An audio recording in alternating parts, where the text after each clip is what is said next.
Do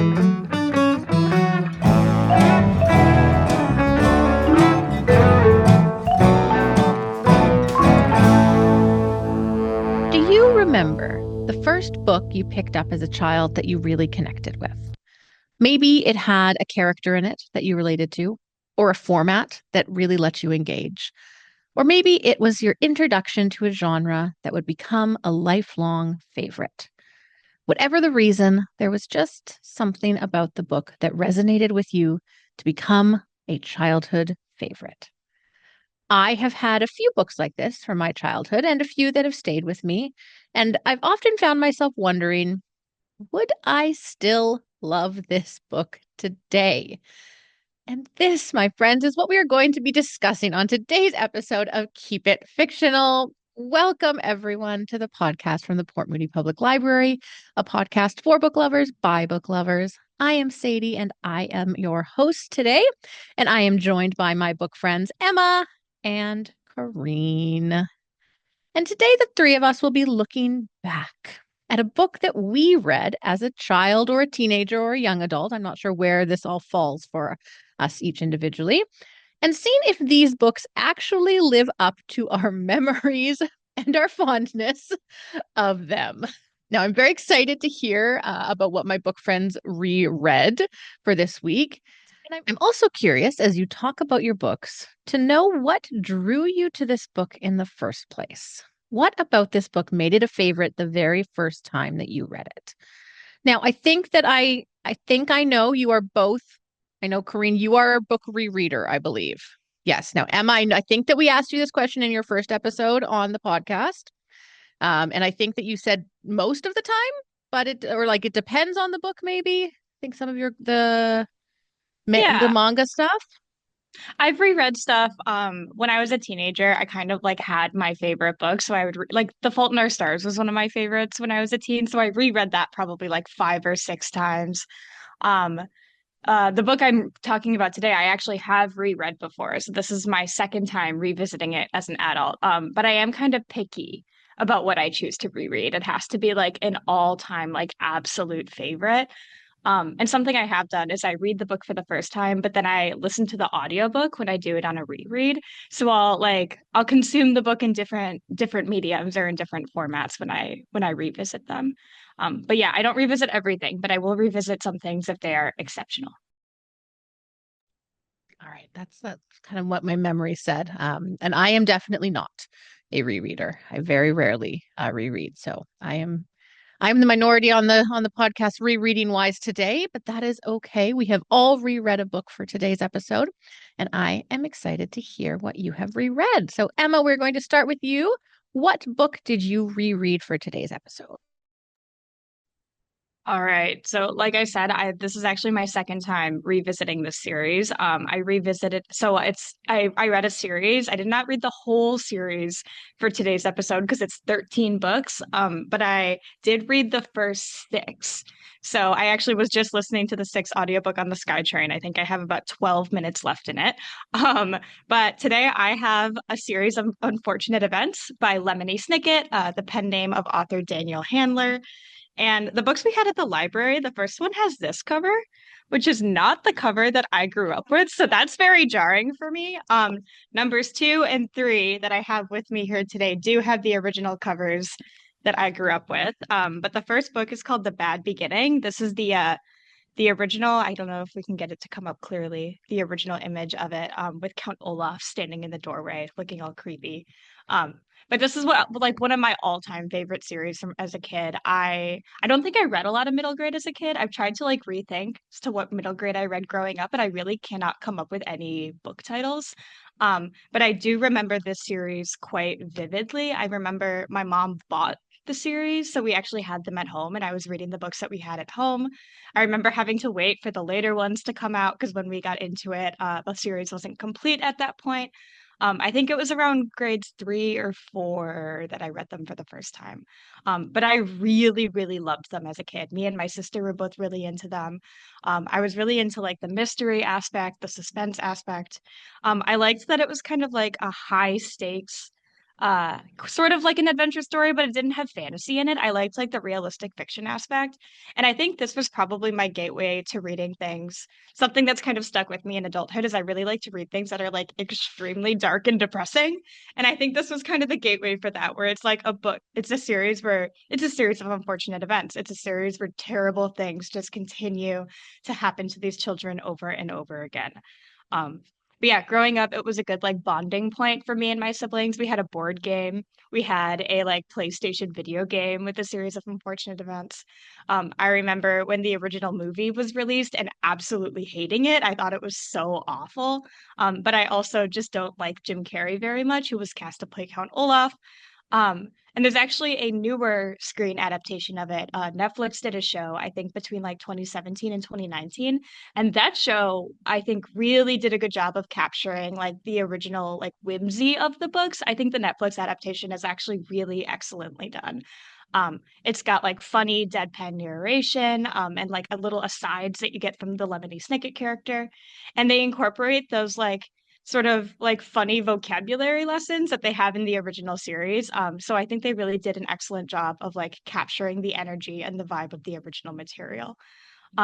So yeah, I revisited this series back when I was in university, kind of around the time that the Netflix show came out. And when I reread the books then, I was like, oh my God, these books absolutely hold up. Like the show did a really great job of adapting them accurately to the original story. And it was really fun to revisit them now, or really fun to revisit them then, and again, really fun again to revisit them now. So if you're unfamiliar with these books, it's a 13 book long series, and each of the books kind of follows a similar format. So at the beginning, we've got the three Baudelaire siblings: 14-year-old Violet, who is a skilled inventor, 12-year-old Klaus, who is an avid reader and researcher, and then infant Sunny, whose main talent is biting things with her four very sharp teeth. At the beginning of the first book, The Bad Beginning, the Baudelaire mansion was destroyed in a terrible fire that kills both of their parents. So the orphans are then taken into the care of Mr. Poe, who's a well meaning but generally pretty useless banker who, for some reason, was named the executor of their estate. So they kind of continue to go back to him in between different guardians. Mr. Poe sends the orphans to live with a distant relative that they'd never heard of before, named Count Olaf. And Olaf is a pretty despicable person, kind of from the get-go. You can tell that he's the bad guy of the series. He makes the kids clean his dilapidated house all day. He makes them cook for his rowdy theater troupe of mediocre actors. They're actually pretty terrible. And he gives them only one bed to share and assaults them both verbally and physically. So he's pretty terrifying for the kids. And Olaf's whole scheme throughout the whole series is that he's after the Baudelaire fortune, which Violet is set to inherit when she comes of age when she turns 18. So in the first book, Olaf plots to steal the fortune by putting on this play called The Marvelous Marriage, where he, playing the groom, is going to marry Violet, playing the bride, except he gets a real judge to officiate the marriage and perform the marriage rites on stage so that it would be totally legal. He's marrying a 14-year-old, and then he's going to steal all of her money. So with Violet's inventing skills and Klaus's legal research, they're able to kind of outsmart Olaf, kind of catch him in his scheme before he's able to get away with it. And the children are swiftly after that pretty much removed from his care and taken to their next guardian. And each book kind of follows that similar structure where the kids start with a new guardian. Olaf appears usually wearing a really poorly constructed disguise. The children try to convince the adults in their life that this is Count Olaf. He's after our fortune. He won't leave us alone. But nobody ever believes them, despite regardless of how terrible Olaf's disguises are. Olaf hatches a plan, the children foil his plan, and sometimes the guardian that they're currently and living with ends up getting killed in the process. So they're quite dark. They're quite tragic stories. There's a lot of death that these poor children have to encounter. But yeah, one of my favorite aspects of it is they stay with like such an eccentric cast of different guardians. They stay with a snake specialist in the second one. They stay with an agoraphobe who's obsessed with grammar. They go to a probably gay owner of a lumber mill. He's kind of implied to be in a partnership with a man. They go to boarding school. They live with an evil, wealthy financial advisor. They end up being raised by an entire village. And then in the later books, they get framed for a crime and have to go on the run. So the stakes kind of get higher and higher with their situation as the books go on. One of the most interesting, in my opinion, aspects of this story is as the books go, as you get further into the series, more and more is revealed about the nature of the Baudelaire fire, kind of the conspiracy of what happened and whether or not it was arson. You learn a bit more about like the origins of Count Olaf's obsession with the children and his connection to the Baudelaire parents. And the whole time there's like you're gradually getting more information about this secret organization that links all of the characters together called VFD. So there's a lot of cool like conspiracy mystery stuff that as a kid I was just like picking apart all the clues and trying to figure out everything that was connecting all the stories together. So yeah, obviously as a kid, I ate these up. I absolutely love these books. And they're really fun to reread as an adult because you can read one book in like an hour and a half. So I've been blasting through this series the past couple weeks. It's been really great for a reading slump. This is I read a couple other books since the year began, but I've been mostly committing my time to a series of unfortunate events, and it's been so enjoyable for me. So Sadie, I appreciate you for picking this topic because this has been really, really fun for me to reread these books. Um, some of the obvious appeals to the series is like how clever the kids are, how they're always kind of outwitting and outsmarting these bumbling adults that they find in their lives. Violet always has to like scrap together different inventions to get them out of sticky situations. Klaus is always teaching them these like new words and concepts because he's kind of the brain of the operation. And even Sunny, who is like a literal baby, can understand and contribute to her siblings and even adult discussions and kind of help them with their plots. So even at times when the adults like don't know what's going on, Sunny is like, "How do you not see? This is Count Olaf," and she's an infant. So it's super fun.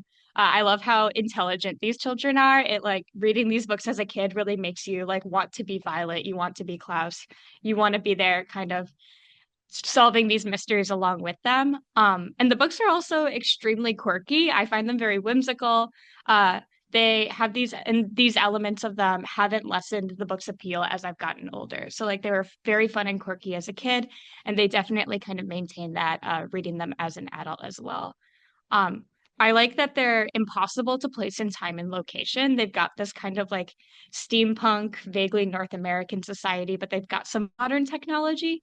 And I think that helps them stand the test of time is because they're not in a very specific time period. Kids, when I was a kid, they were really good books and they kind of hold up in today's day and age as well. Um, and I love that Lemony Snicket has a really interesting way of like playing with language throughout the stories. He gives these like he'll use a really long, complicated word and then go, which here means, and either define it or sometimes he like defines it within the context of the story and how it relates to the Baudelaires.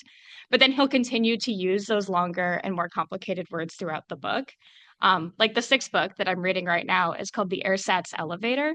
So when he first uses the word ersatz, he defines it, but then the kids continue to use the word throughout the book. So it's if you're like into vocabulary, if you're a kid that like just loves to be smarter than the other kids around you, they're really really fun for that. Like books for brainy kids. I really really enjoyed them as a kid, and those little kind of like linguistic jokes or the like vocabulary jokes that they do. I think they make the books much more entertaining to read as an adult than some other kids' books that I've read. So yeah, if you haven't read this series yet, obviously you can tell I really, really love it. I would highly, highly recommend checking them out, even if you're an adult or if you're a kid. I think they're really fun for anybody of any age. I also think that you're welcome to check out the TV adaptation that Netflix did. I think they did a really great job of capturing kind of the original energy of the story.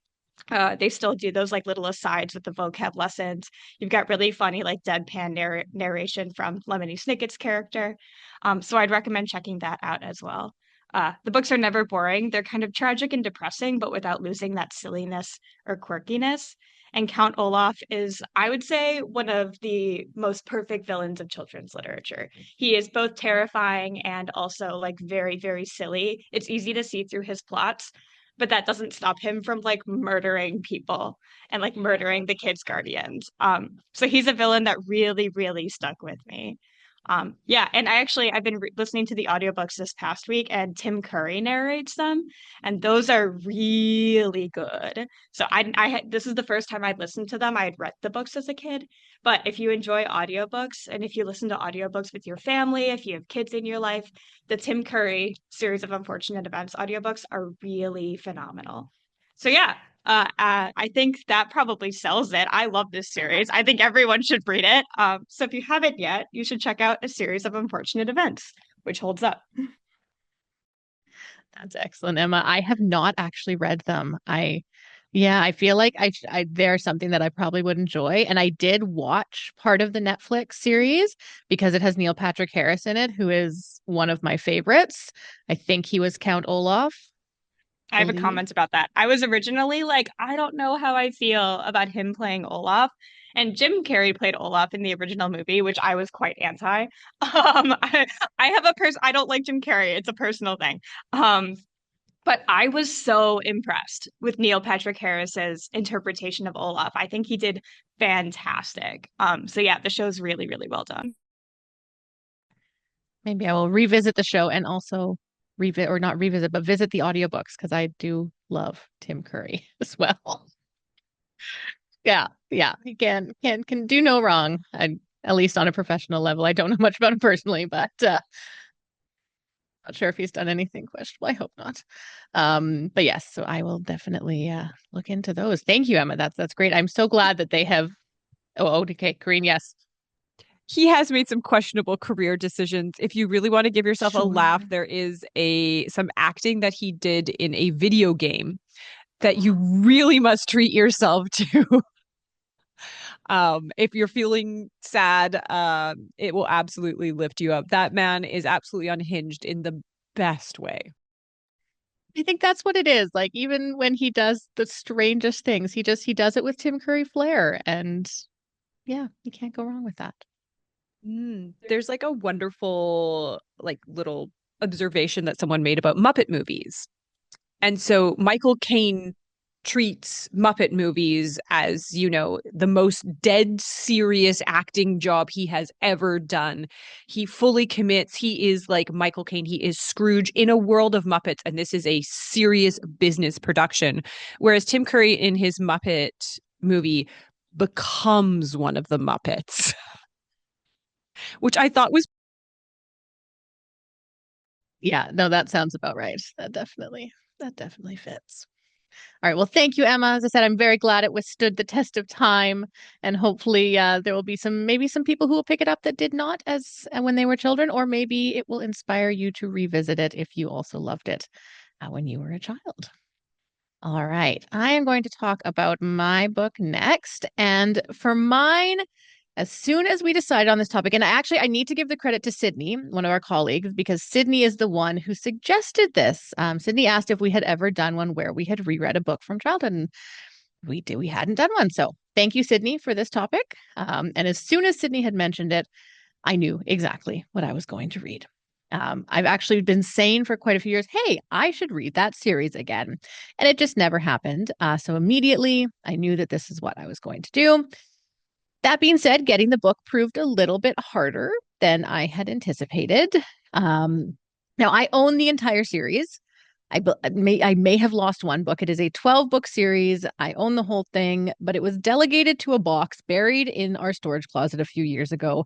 And I had no idea how much digging I was going to have to do in order to find it. So I tried to find it other places before I did that, but it is not available as an ebook. It's not available as an audiobook. It's not available through interlibrary loan. Pretty sure it's out of print.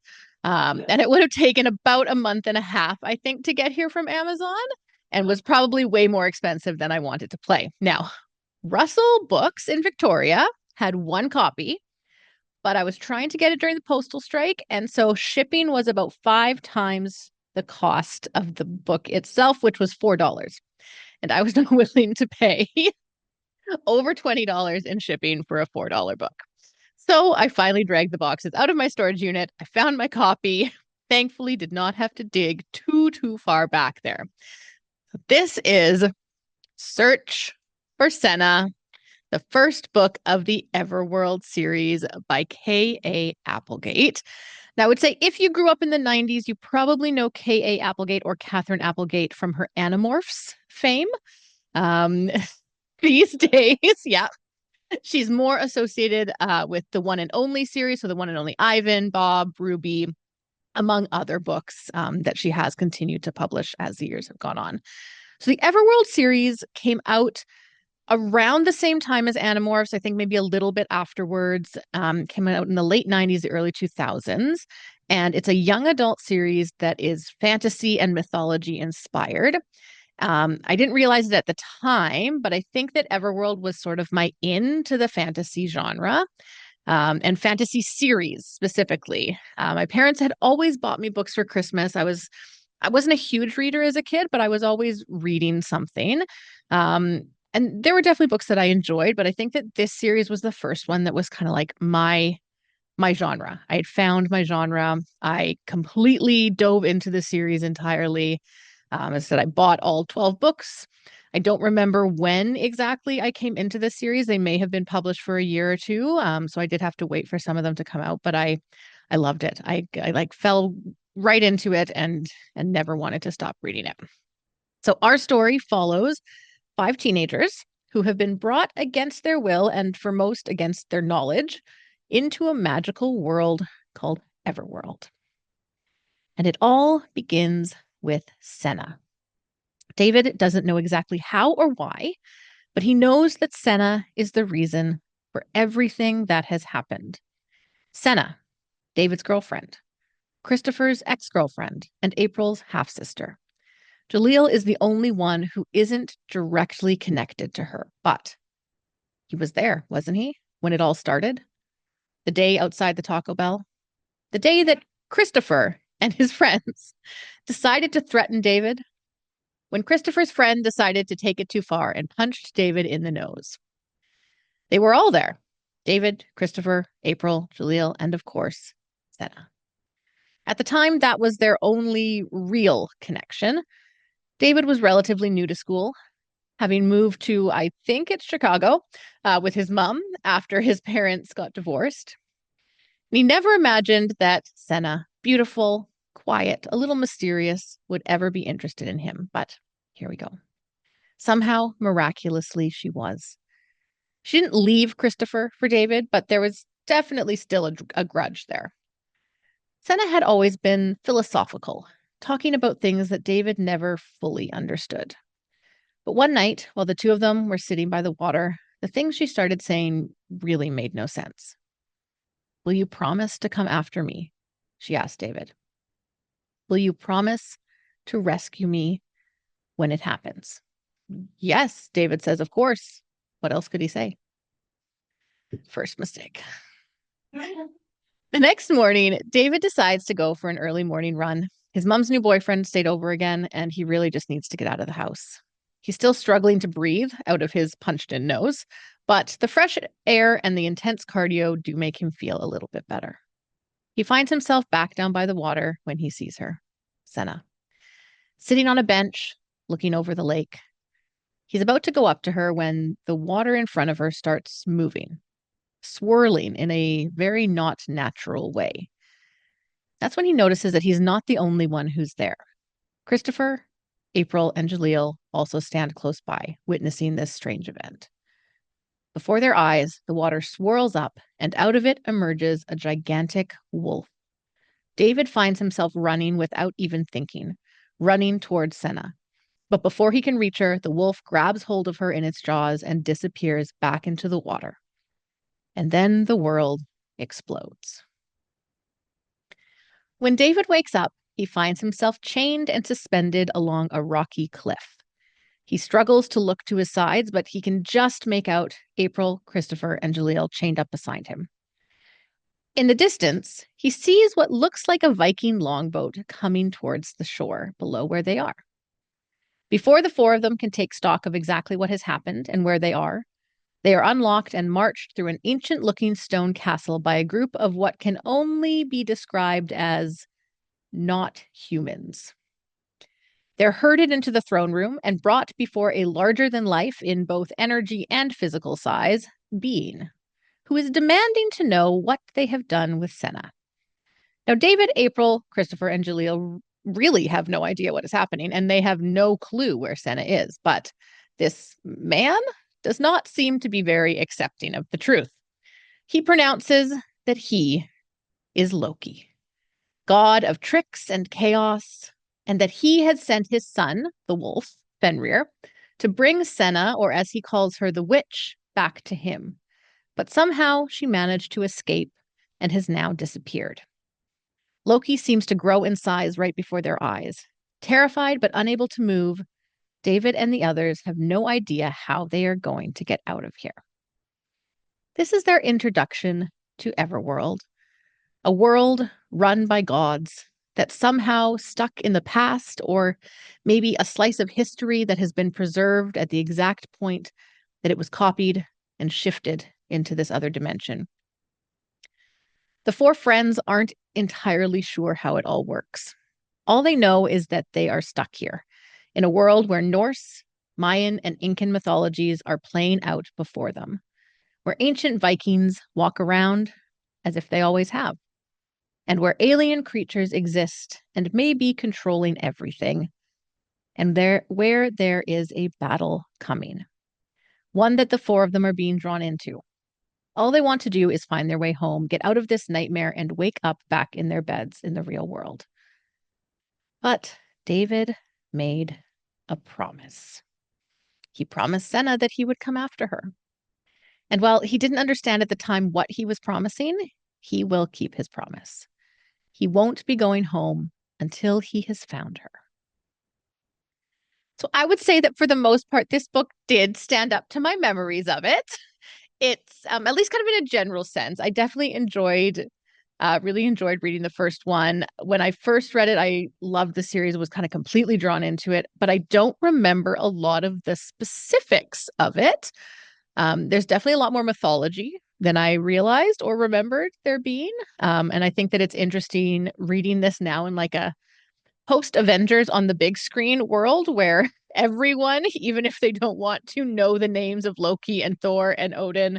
And I think that at the time it was written, the mythologies it touches on weren't necessarily as well known, maybe in mainstream media as they are today. And so it probably could have been a really cool introduction to those mythologies if you were someone who was interested in mythologies that weren't just Greek mythology, because I feel like those are always quite well represented.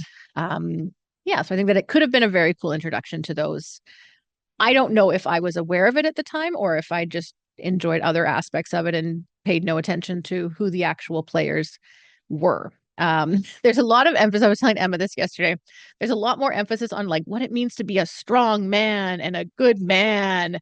And some of David's characteristics definitely veer into the realm of toxic masculinity, I would say, in the ways that my teenage self either didn't bother to notice or it just went completely over my head. That being said, a lot of the other characters challenge these characteristics and ideas. And so I think that it put them in the K.A.Applegate put them in there, not maybe just because that was how characters were written at that time, but also as a way to kind of challenge those ideas a little bit. And I think that I'd have to reread the whole series to see if David's character arc allows for him to have a little bit of personality transformation and maybe broaden his perspectives just a little bit. I'd also forgotten that each book is narrated by a different character. And so I'm curious to read more of them because I didn't find that I connected a lot with David. So I'm interested to see if maybe one of the other characters I find that I relate to a little bit more. David, by the end of this book, was kind of getting on my nerves, but I did read like the preview of the second book in the back of this, which is narrated by Christopher, and his perspective I enjoyed a little bit more, even just in those first chapters. The book was definitely more graphic than I remember it being. Applegate definitely does not shy away from scenes of gore and violence and death. And while I think that in today's standards, the book doesn't necessarily lend the right amount of sensitivity or weight to certain topics like gender rights, sexism, racism, things like that, the topics and the issues are being talked about and are being addressed in the book. And so I feel like for the time, that was probably more than some other books and series had. So I do give props to her for that, for actually including those issues and including them and actually having some discussions surrounding them, even if they weren't necessarily done in the most sensitive way as they could be. I think that these books are same with Emma. I think that we'll find with most kids books, they're short, they're easy reads as an adult. I read this very, very quickly. It's only just under 200 pages. So yeah, my official review is yes, this book definitely does live up to my childhood memories of it. I am glad that I reread it. I will probably slowly make my way through the whole series and hope that whichever book I have a memory of losing, I don't know which one it is, I will be able to find somewhere for not a lot of money. So that is my book, Search for Senna and the Everworld series by K.A. Applegate. All right, I think that we are going to take a break and do our existential question. Now, we have talked a lot about rereading on this podcast. We talked about at the beginning, knowing kind of where we all stand. But I'm curious for my book friends, what makes a book rereadable for you? What are the kind of the characteristics of a book that it would have to have for you to consider rereading it? Yeah, so I love to reread. I totally understand, Sadie, why you don't. There's so many books, so little time. So little time. But I do reread books, and I think it's because I enjoy the emotional journey that I go on when I read a particular book or a particular emotion that it evokes. Like for specific books, I just reread Tilly Waldron's On a Sunbeam. And I reread it partly because I really love the art, but partly because I really love like that moody atmosphere of like melancholy and loss, and then just like ever so slightly hopeful. And so I really didn't connect with as much as the characters because I did want to just like shake most or all of them. But it is that kind of like emotional journey, that kind of emotion that I wanted to feel. And so because I kind of know what happens, I know what the plot is, I know what the character is, I can just kind of like tap into that particular emotion that that book evokes. Nice. I like that actually. I hadn't thought about it as like revisiting a certain feeling that a book brings out, but that's definitely like subconsciously what drives me to reread stuff. Usually when I reread stuff, it most often happens directly after I finish the book for the first time and I go, "Oh my God, I loved that." And I immediately go back to the beginning. That's happened to me a couple times in my life. Or I just like the book was so fun and I need some like I reread Red, White, and Royal Blue by Casey McQuiston because it was just so fun and I was in a reading slump and I was like, you know what? I just need some like gay American exceptionalism. And I went back and reread that one. And it was lovely and I enjoyed it. Um or like I reread the Song of Achilles pretty much immediately after I had finished the book the first time because I was like I just need to cry again. I just like I can't let it be over. So I immediately went back and started from the beginning. Um, but for me, I usually read books like with a series of unfortunate events or with books that I reread when I was younger. I reread them because they're really nostalgic because it was something that I really loved like years prior. So I want to revisit it just to kind of get back in those warm, comfortable feelings. Or if I'm in a reading slump, I'll go back to like favorite graphic novels, favorite manga series of mine, just to kind of bring back those like happy feelings, those like be able to jump back and read something that I know I will really, really connect with. But yeah, so I think my criteria is just like if it's something that's really nostalgic or if it's something that I'm just like in the mood for in that moment and I don't have like the energy or the wherewithal to search out something new that will give me those same feelings. It's like, oh, I just want to read a happy love story that'll make me laugh. So I'll go back to Red, White, and Royal Blue, which I know will do that for me. That's totally fair. I remember you saying when we discussed Song of Achilles that one I think you were sitting on a beach at the time and you you immediately started reading it again. With that one specifically, I had it with me on vacation and I brought a bunch of books with me, but I had finished all of them. So when I finished the Song of Achilles, I was like, well, I have no other new books, so I'm going to reread this one again because it was so good. So strangely enough, I just finished a book yesterday that I actually had the impulse to do that with. That I wanted to almost immediately go back to the beginning. and listen to it. So I listened to the audiobook. And I will be talking about the book in a couple of weeks, so I won't say much more than that. But yes, I would tell everyone in a couple of weeks what book that was and why exactly I wanted to go back. As a kid, I used to have yearly books that I would reread, and I used to have like my holiday books. So every Christmas, I would always read the Sweet Valley Kids holiday one where they get stuck in the mall. I think that's every child's dream to get stuck in the mall overnight. And I kind of had like the same ones that I would read every single year. And I think it was that feeling that it just that comfort, that nostalgia, and that feeling that I knew I would get from reading them. These days, I think that it has to, as you said, as I said, I don't reread a lot, but I think that if I'm going to be revisiting a series or if there's an adaptation of the series coming out, I will sometimes reread it. So the Discovery of Witches series, I reread that one right before the TV adaptation came out of that one. I reread one, I think, for the podcast a little while ago of a series that I was going through revisiting kind of the whole series. Yeah, so if I ever want to kind of revisit the series in total, or if there's going to be an adaptation coming out, then I will often do a reread, but there's too many. There's just too many books. Don't have time. All right. Well, let's see what Corene has brought for us. What childhood favorite will you be talking about? Yeah, so I'm going to be talking about not just a childhood book from my own past, but from my roommate's past as well. So I had to borrow her copy of this particular book that is held together with like scotch tape and like prayer. It is falling apart from being reread so many times, and I have reread it so many times. And so it was so interesting to go back and kind of read something that really captured my imagination for such a long time.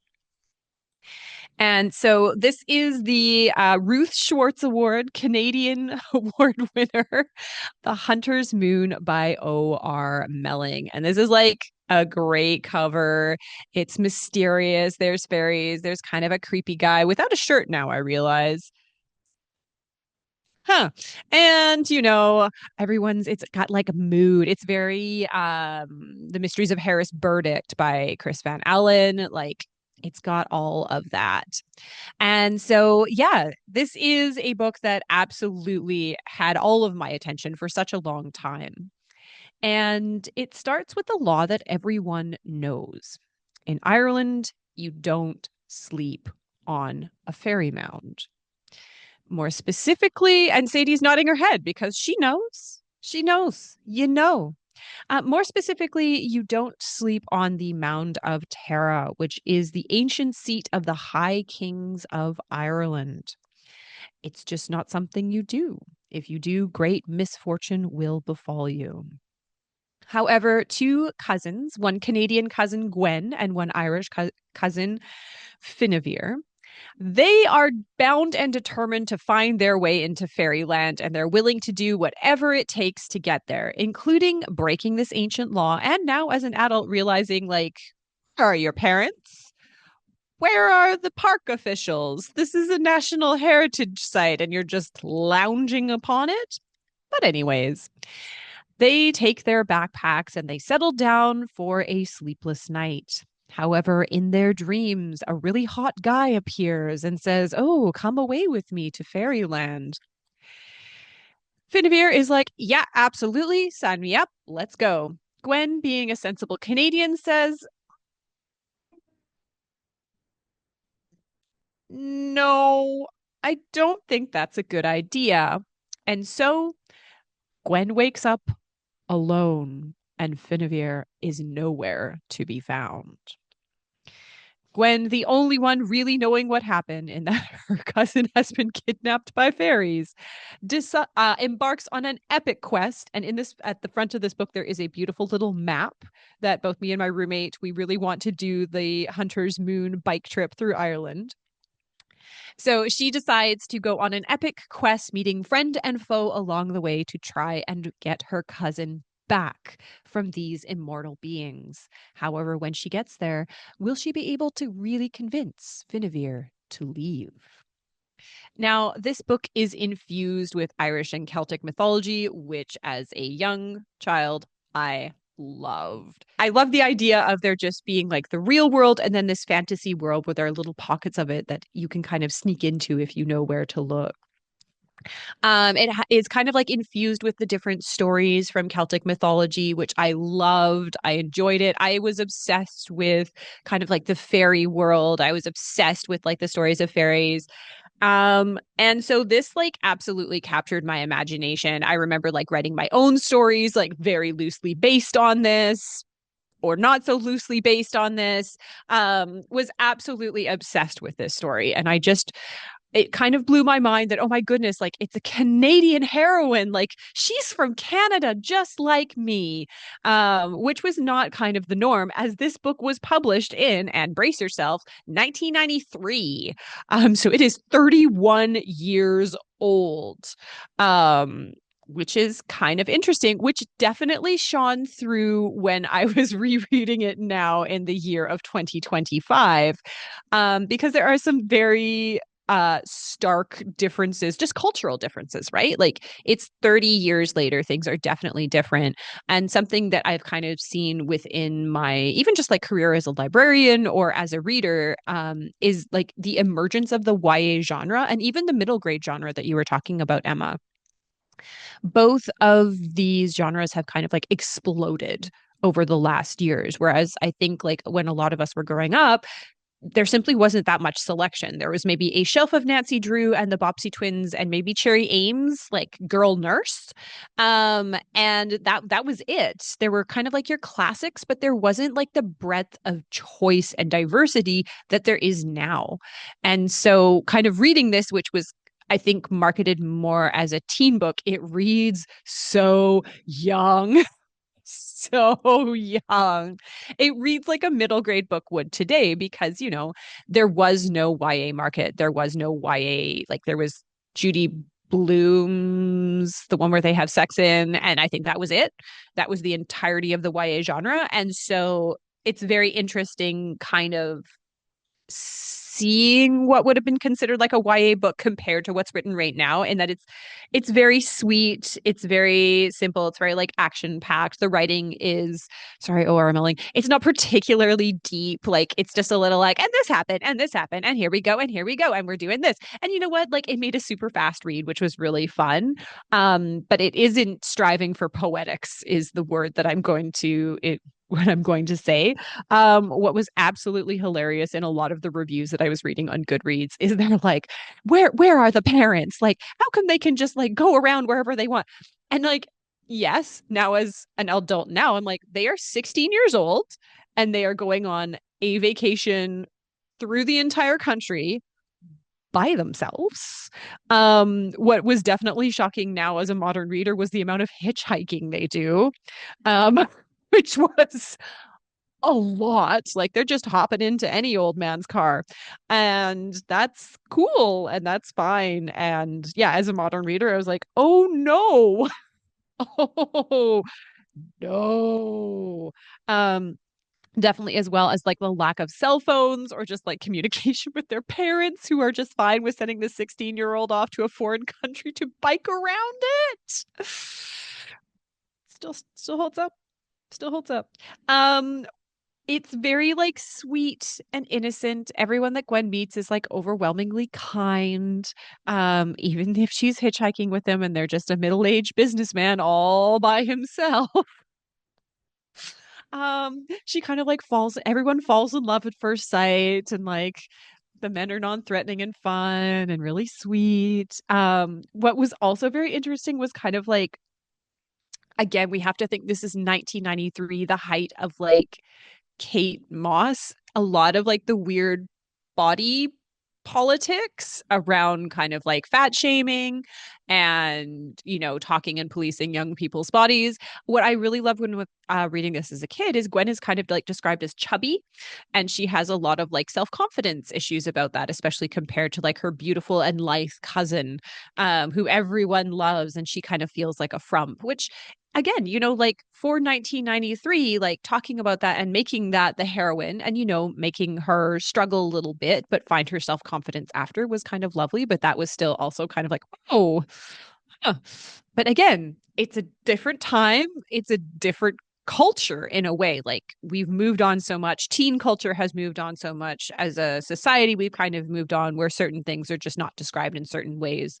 What I really enjoyed when I flipped through the Wikipedia article was there were two editions. There's like the OG original version, and then there was like the slightly updated updated version. And in the original edition, what they took out were references to the film Robin Hood, Prince of Thieves, which I would argue is a great movie that definitely holds up, kind of. And also they removed references to Bryan Adams as the two things that would not withstand the test of time, which just like just tickled me pink, that those are the two things that people wouldn't get. So would I hand this to a teenager now? No, absolutely not. They would laugh and laugh and laugh. And again, a lot of the Goodreads reviews were like, what is this? There's like a little battle at the end, and someone's like, this is a far cry from Minas Tirith. And I was like, yeah, it is. This is just a very sweet little adventure story. I really enjoyed it again through the lens of nostalgia. These are the rose-colored glasses that I could not take off. And it was very sweet. So like it holds up for me, and I think it has a very special place in my heart and the heart of a lot of readers that read it at that point in their lives. It's really hard to say, like, especially when you're writing for kids, which kind of really depends on trends, the same with YA as well. Trends and slang and all of that, it moves on so fast. Like any reference to TikTok now in a book is probably going to be out of date in 5 years. Like, as what I think, as you said, Emma, what Lemony Snicket did is very cleverly, like, not make it ambiguous enough that it can kind of not feel dated no matter when you read it. And it's really interesting reading a book in kind of like that pre-cell phone time and how different the stories are because of it. And then all those readers that have to contend with that because it changes plot, it changes the way people interact with each other. It really kind of also affects the culture in a huge way. So it was a really interesting reread. It held up for me. I don't know necessarily, again, that it would be a book that I would recommend to anyone, but for me, it held up. I have to ask, did they replace Bryan Adams and Robin Hood Prince of Thieves with some like more modern, or did they just not include them at all? I don't know because I have the original version and I don't have the newer edition, which I think was just like a couple years later. So I don't know. It just said the older edition includes references to Robin Hood, Prince of Thieves, and Bryan Adams. And I'm like, weirdly enough, Bryan Adams has withstood the test of time. We're all very proud of him for that. Very proud as Canadians for Bryan Adams. Excellent. Well, thank you, Corene. I feel like if I had discovered that book as a child, that probably would have been one that I would have absolutely loved. I don't know if I will. No, the time for it has come and gone from my life, and I'm just going to be at peace with that. Well, thank you so much, Emma. Thank you so much, Corene, for sharing your childhood favorites with us today. Maybe we have inspired our listeners to go back and revisit one of your childhood favorites and see if it withstands the test of time. I think that the worry is always that it definitely will not. And it's I also respect wanting to preserve that memory the way that it is in your mind and in your heart. So yes, if you choose to revisit, I hope that it withstands time and is still a favorite for you. Thank you everyone for listening. We will see you next time on Keep It Fictional. Have a good day.